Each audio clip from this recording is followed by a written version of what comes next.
this week, Ben? What's happening, man? How you doing? We're talking about the international footprint of hip-hop. Jose was rewinding how things started going international, how we started getting fans overseas for the culture. Nah. Well, you sound so buttoned up. Yes, I was discussing that, Ben. And what it did to the culture. You're absolutely right. Thank you. So, hip-hop, from an international perspective. Well, it was started by people from other countries in America. Well, actually, yeah, it was. Calvin Campbell, better known as DJ Kool Herc, was from Jamaica. And in August 11th, 1973, basically through a outdoor party at Sedgwick Avenue. And hip-hop, in a sense, was born from there in the Bronx, How New many York. years between that and today? 44. Look at that. 44th birthday of hip-hop. 44. Jay-Z dropped 444. So since that, coming out of the rough, tough slums of the Bronx in the 70s, hip-hop birthed, and we got the Trinity, African Bambaataa, Kool Herc, and Grandmaster Melly Mel. And How did people take the name African Bambaataa at the time? African Bambaataa, how did they take it? When people heard that name, what were they thinking? Well, it was thinking like he's black. If you were, if you didn't have any understanding of the culture and things of that nature, you got to remember this is in the 70s. So I'm Black and I'm Proud was on the scene back then. Everybody was kind of going with the Afrocentric stuff, Afrocentric names, things of that nature. So he came from a gang called the Black Spades. And what he wanted to do was, instead of like being out there in the streets and fighting each other, he wanted to create the Zulu Nation. And, Zulu Nation come from Shaka Zulu. And so he just took that and was like, hey, well, we're going to have some pride. So start giving each other African names. So he just said African Bambaataa, which means, he's the father, like Africa is the motherland. Right. And so from that just became how, he did with the names. The fan base in Africa for hip-hop is gigantic. And I bet a lot of those early decisions, by paying homage and by including them as nations, probably built a lot of the fan base that you see now. No, yeah, absolutely. So, the first song, that really took off for him was Planet Rock, right? And that was Mantronics, Kraftwerk. So, yeah, Kraftwerk, UK band, and so they had the song, they was dealing with numbers. So that whole Planet Rock, it was the first sample of a song that was basically out already, only within a year or two, and then they took that, and then that became, so immediately they had a bridge, connected with the UK. Right. And so then as, going, so now you have, they kind of have the techno inspired, so you have the EDM, and then that becomes the thing that kind of births all that, in a sense. The Kraftwerk, and then African Bambaataa taking it to hip-hop, and then you have punk out there. So immediately you have these things, hip-hop is the young kid that's mixing with all these and trying to find their way through the door, in which they eventually enter through punk rock. And then, punk rock becomes another UK thing and stuff like that that's really big. I think for me, the first I really saw internationally people going crazy for hip-hop was in Tokyo, for me personally.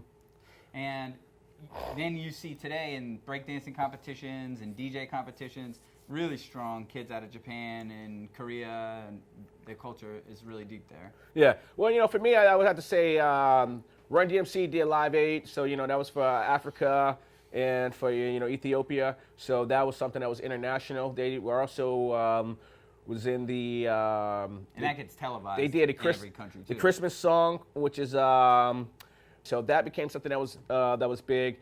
And then once you have that, and then you in the early 80s with Slick Rick and Dougie Fresh joining up with Lottie Dottie in the show. And that's in 84, 85. And then Slick Rick, being from the UK also, London, he becomes, the greatest storyteller ever and dropped The Great Adventures of Slick Rick in 88. And then you have Moni Love, and then there's a couple other rappers. And then I remember like in Canada, it was a couple people that took off in Toronto way before Drake had did, and like in Socrates and a couple other cats. Really? Yeah. Getting back to like when we were saying like, so when I started thinking about London, then I think about when you say Tokyo, then I think about like Wu-Tang coming on the scene, and then Wu-Tang Clan using martial arts, the name in itself, and then the logo, one of the first rap groups to have a actual logo. to represent them. And then when you see the documentary, the show, and then the touring, you see that you go over to Tokyo and all these other places, Right. and everybody's just going crazy for them. Like the revolutionary thing. So what I find is that people who have cutting edge, like Public Enemy, NWA, things of that nature, that music seemed to transport internationally a little more because people are like, well, they're radical. What do they have Yeah. to say? And so when you think back to like Public Enemy's second album, It Take a Nation and a Million to Hold Us Back, the very beginning of the album, it goes, London, England, are you ready for the BBD tour? Right. Welcome, Public Enemy. And then you hear this scream of the crowd, the live, Right. all that, and it's like too black, too strong, doo-doo, doo-doo. And then it goes and fades out, and then the song starts. So they use the live thing in London, for Well, KRS-One has that live album too. yeah. That, they go crazy. He was in Paris, he was in London, and the crowds are hyped. Yeah. Yeah. And so it's been international, but lately it's been a lot of artists now that's coming, like really putting on the scene and stuff like that. And as we know, we got Casper coming out of South Africa, which he just sold out one of the arenas over there for the first time. This is a guy that could barely get on a ticket, and now he's selling out the arenas and becoming, the biggest rap star there. And then you have a couple other cats, AKA, coming out of there. So, and then you see that, and then places like Tokyo where you're talking about, they have a couple artists coming out of Tokyo. Well, and the full culture got exported too, right? Like people love graffiti in all corners of the earth. Everywhere you travel. All the elements of it, which biggest one has been b-boy, like breakdancing. The fashion. That's still breakdancing is still probably the biggest export in out of the hip hop culture, because it's Japan, Italy, Germany. They still have huge international b-boy battles every year. They've taken it to extreme levels of like gymnastics and strength. It's like crazy. Absolutely crazy, man. You used to just have to top rock and do a backspin. Try to spin Now on you your have hand. to, like hold yourself. Now you got to hold yourself with your finger, do a 199 with your finger, and then float and change your clothes. It's a lot. It's a lot going on, man. I'm, I can't do that, man. My body's not as flexible anymore with that, So no, it's hip hop has gone all over the world. It has touched. It did it 360 globe. It's everywhere now. People talk about. I heard somebody in an interview the other day talking about that negatively, calling that the new Chitlin circuit, where if you have to go tour overseas, which my view is a 180, the opposite. Yeah, it was complete opposite. I remember I saw that too, and I was thinking like, are you crazy? Like, no, what they're doing over there, they're getting paid more money. And what's happening, right? That's what's really happening. They're getting so much love. People are more passionate about the culture and celebrate the elements over here.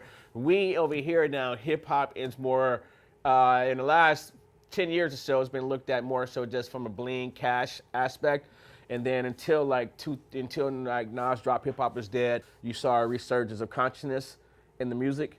And I would say My Dark Twisted Fantasy became like one of the ones that really hit the point of being consciousness. And then after that, you saw Kendrick, J. Cole, all these artists start coming up. And now that's where we're kind of heading back to the point where even Jay-Z dropped 444. So we're having that. So when you think back to internationally, that was the first thing. So the biggest artist that comes out of that internationally is going to be Public Enemy.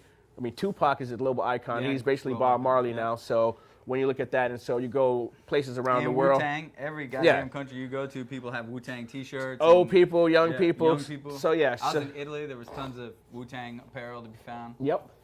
And so so hip hop is definitely circling the globe. It has what is it out of Public Enemy and KRS-One and all those guys. I think that in the message being like one of the first songs that really kind of speak to put a lens into the community and talk about it. And I think people are more interested in hearing about if they can close their eyes and envision your neighborhood and your community, then they feel like they can understand you a little more.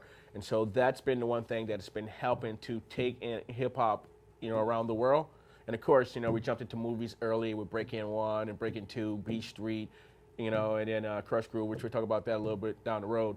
But so you started having all these vehicles to really put it out there. And of course, then the resistance, so all the parents hating it and everything like that. So then, of course, if you hate stuff, then people want to see more, and listen to it more. And I think that became, what really took it further. Yeah, one genre that I just started to learn a lot more about is UK grime. UK grime. Man's never been in marquee when it's shut down, eh? Trust me, daddy.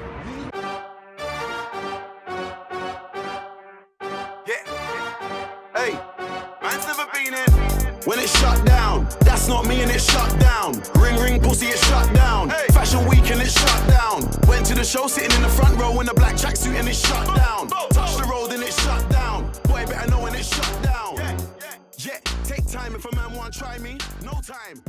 I'm not that familiar with it. I will say that there was a couple artists, grime artists, MC, what was it, Miss Dynamite, who was supposed to be like Lauryn Hill of the time. And she, you know, with the name, it didn't fit, but it was like the garage, because they had the garage and grime scene. Sonically, for me, the thing that caught my attention is they're using brass sounds for the bass instead of, you know, drum hits. And they can just really put a lot of punch to them now. Right. And I think the whole vibe out of there, too, the way that the up-tempo, like Dizzy Rascal stuff, crosses over into so many other genres really well, like house and EDM and Cardinal Mad Official. Skills. Mad Skills. That's who I was thinking about out of Toronto. Cardinal Official. All right. And he was a guy that was kind of big. I know I circled back there. It just popped up in my head. As soon as you said that, it made me think of that individual. All right.